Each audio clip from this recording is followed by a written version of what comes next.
बिस्मिल्लाहिर्रहमानिर्रहीम। इस वीडियो में हम स्पाज़मोलिटिक ड्रग्स जो कि centrally acting skeletal muscle relaxant drugs हैं, ठीक है, उनका मैकेनिज्म ऑफ एक्शन पढ़ेंगे। उसमें तीन ड्रग्स आती हैं, तीन ग्रुप्स आते हैं। बेंजोडाइज़ेपिन्स आती हैं, ठीक है, बैक्लोफेन आता है और टिज़ेनिडीन आता है। बेंजोडाइज़ेपिन्स जो होती हैं ये पोस्ट सिनेप्टिक मेम्ब्रेन के ऊपर गाबा ए रिसेप्टर्स के ऊपर एक्ट करती हैं और क्लोराइड चैनल की इंटेक को इंक्रीज़ कर देती हैं। इस तरह जो सेल होता है वो हाइपर पोलराइज हो जाता है और उसकी एक्शन पोटेंशियल रिड्यूस हो जाता है और मसल एक्साइटेशन कम हो जाती है। ठीक हो गया। नेक्स्ट हमारे पास है बैक्लोफेन। बैक्लोफेन प्री सिनेप्टिकली और पोस्ट सिनेप्टिकली दोनों एक्ट करती है। प्री सिनेप्टिकली ये गाबा ए रिसेप्टर्स के ऊपर एक्ट करती है।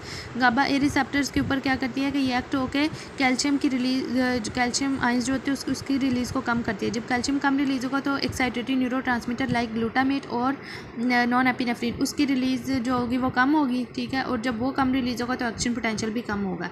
इसी तरह जो पोस्ट सिनेप्टिकली ये क्या करती है, गाबा बी रिसेप्टर्स के ऊपर एक्ट करती है और पोटेशियम को आउट करा देती है सेल से, ठीक है। इस तरह सेल हाइपर पोलराइज हो जाता है और एक्शन पोटेंशियल उसका रिड्यूस हो जाता है। उसके बाद आती है टिज़ेनिडीन। टिज़ेनिडीन जो होती है वो अल्फा 2 एगोनिस्ट होती है। ये प्री सिनेप्टिकली जो सेल के ऊपर अल्फा 2 रिसेप्टर्स होते हैं उसके ऊपर एक्ट करती है और एक्साइटेटेड न्यूरो ट्रांसमीटर लाइक ग्लूटामेट और नॉन एपिनेफ्रिन की रिलीज़ को कम कर देती है। ठीक हो गया।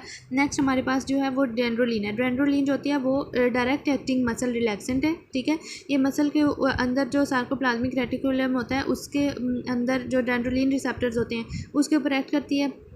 रेनोडीन रिसेप्टर्स होते हैं, रेनोडीन रिसेप्टर्स के ऊपर एक्ट करके वहाँ से कैल्शियम की रिलीज़ को कम कर देती है और इस तरह क्या होता है कि एक्साइटेशन ही नहीं होती और एक्शन पोटेंशियल ही स्टार्ट नहीं होता।